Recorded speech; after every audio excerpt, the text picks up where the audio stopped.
Welcome in Mm. to a brand new episode of Snaps. What goes around comes around, my friends, and as I done told you before, Tell them. all empires must fall. And these Alabama fans, again, I got accused of deriding Nick Saban after he retired, to which I had to remind you, look, nobody suffered worse in the hands of the man than me and Aaron did, okay? But can't help but show love to the man, respect for what he built, respect for what he accomplished, hell, respect for what he did for LSU.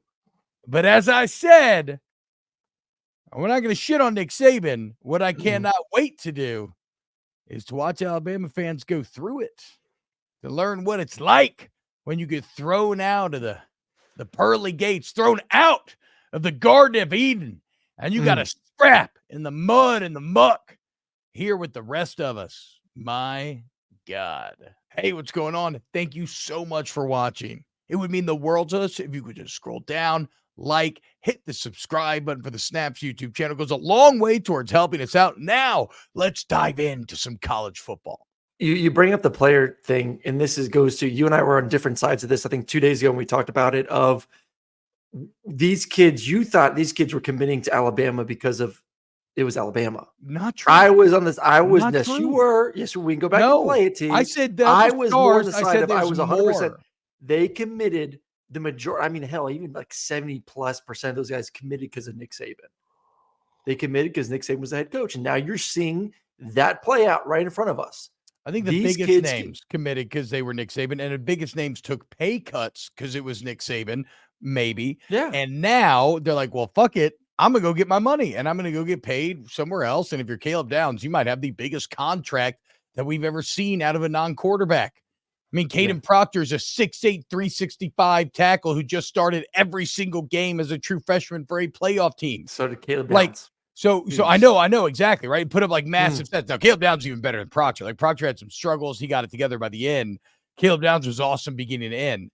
So, yes, I think these biggest stars, a lot of the pitch when you're getting 5 stars for Nick Saban was, if you commit to me, look at the track record. You have a 50% better chance of being a first-round pick. You'll make X amount of millions, blah, blah, blah. And Alabama is paying people, but maybe some of these guys took a little less than they would get on the open market because Alabama has to dilute and I their know you don't, bit. and I know you don't believe me when I say this, but this is the exact same thing as Kirby. Kirby and Nick have built their programs with this NIL. Like, yes, we have to adapt. We have to find ways to get our collective to fundraise, to pay kids. And like, they're not saying like, hey, come to Alabama, you're going to grind for free and we're going to work you to death. But guess what? There's a better chance of you being a first round pick. So you'll get the money in the back end. Now, like, they understand they have to pay the kids something, but it is less than a lot of the other blue bloods because they know that you do sign up to play with Kirby. You do sign up to play with Nick Saban, and there's a greater chance of making money on the back end. I never argued. Again, you misconstrued my word. I never argued that may not be true for Georgia. What I'm saying is y'all sometimes want to paint it like Georgia's paying nothing or no, I've never said that. Georgia, I'm saying it's not the biggest. Georgia still spends their dick off on football. They spend way more money than anybody on their recruiting budget. Exactly. It's all one and the same. I'm not saying not. I'm not saying direct. Me paying for a private helicopter to go jump in, for Kirby to fly into some high school to land on the 50-yard line so that everyone go, oh my God, Kirby's here. Oh my God, Kirby's here, is completely different than using that $50,000 budget to pay players. Completely different. It's not if the entire conversation is just about how much money are you committing to football and the advantages that it gives you therein.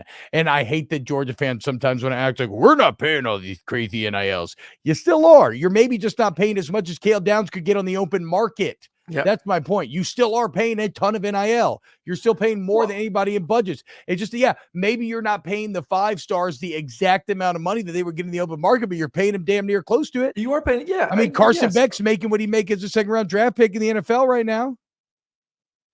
Yeah, but you're competing against the NFL, not another university. What is that? Different. Now you're just what? So what's your point? So let me ask you this. Caleb Downs, the way he played this year, a second-team All-American, one of the is going to be maybe the first safety taken off the board in 2 years when he's eligible to get in the NFL. Mhm. He knows it. We know it. Everyone and their mother knows. That is a top 10 NFL draft pick right there. No doubt about it. 100%. Dude, you're going to make a bank in 2 years.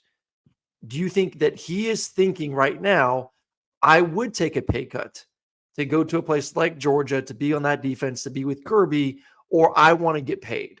Put yourself in his mind, knowing that he knows, and we know he's a first-round draft pick. How does he play in the game?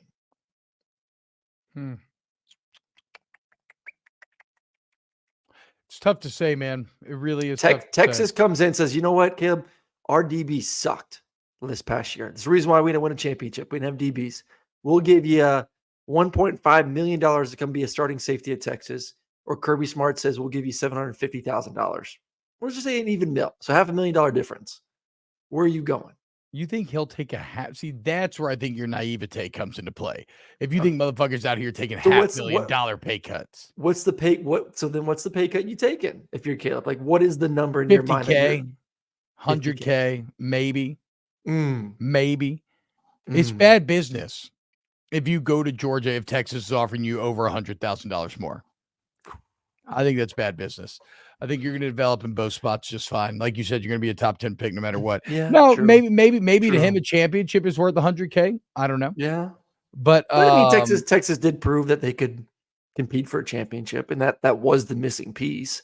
I feel like a lot of these cats are hitting the open market because they just prove themselves.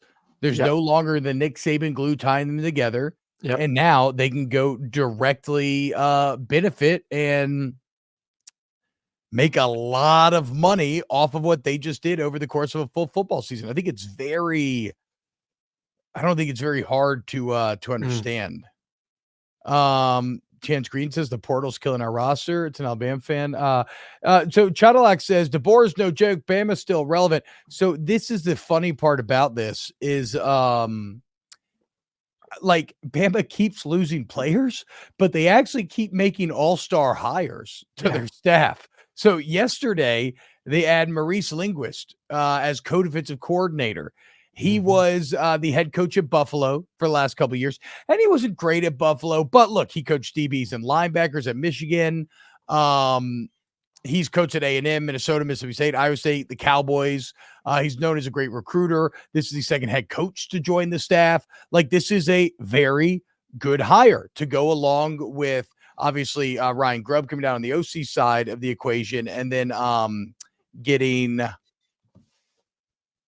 Kane Womack as defensive coordinator. Like, these are all hires that if you were any other school, you would feel ecstatic about, but it has not stopped the bleeding. That said, if I'm an Alabama fan, like, don't worry, you're going to be okay. In terms of like falling off the face of the earth. Now, again, I don't think you're going to be as good as you've been. We all know that. But like, this is a really good staff that's going to do really good things. I would not panic too much, but yeah, it's tougher to get excited about adding Maurice Linguist when you lose Caleb Downs and Caden Proctor in a single day after losing Isaiah Bond, Trey Amos, Roydell Williams, Desrix, Amari Black, Ryan Williams, Jamie French. You say don't panic, but if Alabama goes 9-3 next year, all hell will fucking, it will be pandemonium in Tuscaloosa.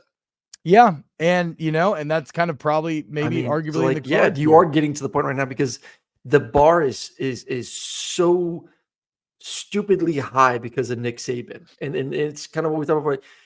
There's been numerous, double-digit coaches that have been fired because of the bar that has been set by Nick Saban. These are at other universities that these guys have been fired and let go because you couldn't meet the Nick Saban standard at Alabama. Well, you are at Alabama, so there is the Nick Saban standard. They're not going to lower it because Nick is not there. Those people for 17 years have only known one thing: winning championships, winning SEC championships, first-round draft picks, Heisman Trophy winners, great football play. They're not going to just wake up tomorrow and be like, you know what, next year we'll just be 9-3 is going to be fine. 8-4 is okay. But the thing is, they're definitely not going 8-4. And even 9-3, I think some things would have to go wrong. This is still a 10-2 team in the least, in my opinion. If you look at the roster, Are top they? to bottom, combined with the Are coaches, they? combined with whatever they'll go on to add. Yeah, I think so. Okay. We'll see. Alan Berry, the $5 super chat says, but this means LSU, Georgia, Ole Miss, and others better beat Alabama this year, or it looks bad on those teams. Yeah, I agree. Now, I would also say if you do go 9-3, and we'll see what final amount of players they end up losing, be it like 30, whatever the case may be. If you do go 9-3, that's actually not a bad base to build off of, considering you had to go through one of the most dramatic coaching changes we've ever seen our entire life. But I do also understand that like Alabama fans maybe won't engage with that nuance, but I think the level-headed leadership at Alabama will, and it's how it looks in those 9-3. Like, I don't know. Again, I guess I'm just saying I would bet on Kalen DeBoer and this staff that he's putting together. And for all this Harsin bullshit, again, what do we see? We see guys leaving head coaching jobs and taking coordinator, even co-coordinator jobs, because that's how much they like Kalen DeBoer. He is infinitely more likable than Brian Harsin. You can, and I always think it's a sign of a good leader when his employees love him and want to play with him. And he's assembling the boys right now. It reminds me of that scene in Anchorman when Ron Burgundy grabs the conch shell and he's like, woo, news team assemble. And then like everybody's there. That is what Kalen DeBoer is doing in Tuscaloosa right there. So I think I do feel like you're torn though a little bit, because I've never met Kalen DeBoer like in person, but just I've seen and heard kind of his interactions with media and with players and other coaches, and like he seems like a very likable, good person. Yeah. Hell of a coach, obviously. So like I'm cheering for him. Like I'm not jumping on this show right now and we're all happy that it's the death of Alabama and Alabama needs to go 7-5 next year and everyone's going to be celebrating. Like, no, like I think Alabama being successful is good for college football. Texas and Bama and the Miamis of the world and USCs of the world, and like that is good for college football. Like I don't want Alabama just to completely die. And I'm cheering for him too, because I respect him and what he's done and kind of how he's come up during the through the coaching carousel a little bit. So like I'm not like as maybe extremely like fuck Alabama. Like, hey, you know what? See what you can do next year, man. Like, I like you as a coach. I like some of the players. I like the grind of Jalen Milroe over the past season, and I'm excited to see what he can do next year. Can he earn the job with this new staff? Can he find a way to play in this new system? What is he going to look like year two? What's that quarterback competition going to look like? There's a lot of fascinating storylines that I don't want to be a complete hater for the Crimson Tide here. Aaron, let me see. Wipe your. I think you got some crimson cock in your mouth. I couldn't hear anything you just said. Oh, fuck. Look, dude. Fuck no. Okay. Pure fan. I am let's say like this is my pure fan mindset. I cheer for LSU on Saturday. I watch all the games, whatever. Fuck Alabama. I hope Kalen DeBoer falls flat on his face. I hope played against him every year. It's a difference. I hope they go 5-7. I hope all of these coaches' lives are ruined for having made this move to T-Town. I hope this program goes so astronomically bad that they spend 20 years eating shit. Jeez. But whatever, that's probably not going to happen because Kalen DeBoer is really good and Alabama is really good. But like, yeah, no, like in terms of what I would love to see, no, I would love to see that. Are you kidding me?